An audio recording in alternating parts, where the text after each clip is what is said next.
Pas paralajmërimeve të dhëna disa ditë më parë për bizneset, ka vijuar edhe këtë të martë në Transballkanike, aksioni për lirimin e hapësirës publike. Në teren ka nisur evidentimi i subjekteve private, të cilat nuk janë përgjigjur urdhrit dhe thirrjes vullnetarisht për të liruar hapësirën publike, por edhe për ndërhyrje për largimin nga trotuarët nga punonësit e ndërmarrjeve në varësi të Bashkisë së Vlorës, i të gjitha pjesëve të bizneseve, të cilat zaptonin hapësirën e këmbësorëve.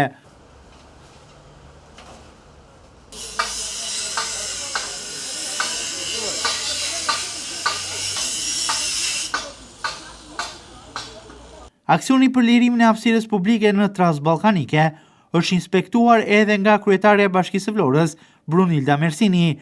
Mersini ka qenë e shoqëruar nga drejtuesi i MT pranë bashkisë, punonjës të policisë bashkiake, si dhe drejtuesi i ndërmarrjes së shërbimeve publike. Mersini është takuar nga afër me administratorët e subjekteve për të biseduar me ta, informuar në lidhje me këtë aksion, duke i bërë një thirrje të bashkëpunojnë në të mirën e qytetit.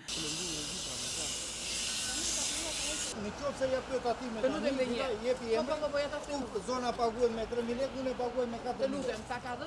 Dhe më ka thënë. Kryetaria e Bashkisë së Vlorës Brunilda Mersini, në fjalën e saj për media, ka thënë se janë lajmëruar 45 subjekte të lirojnë hapësirën publike.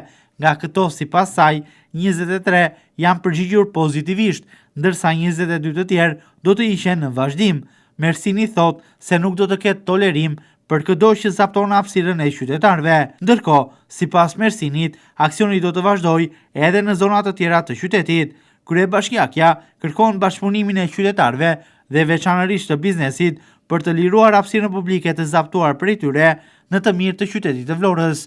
Ky aksion konsiston në kalimin e afateve të njoftimit, pra Inspektoriati i Mbrojtjes së Territorit ka kaluar disa ditë përpara, ka bërë njoftime 45 subjekteve për lirimin e hapësirave publike.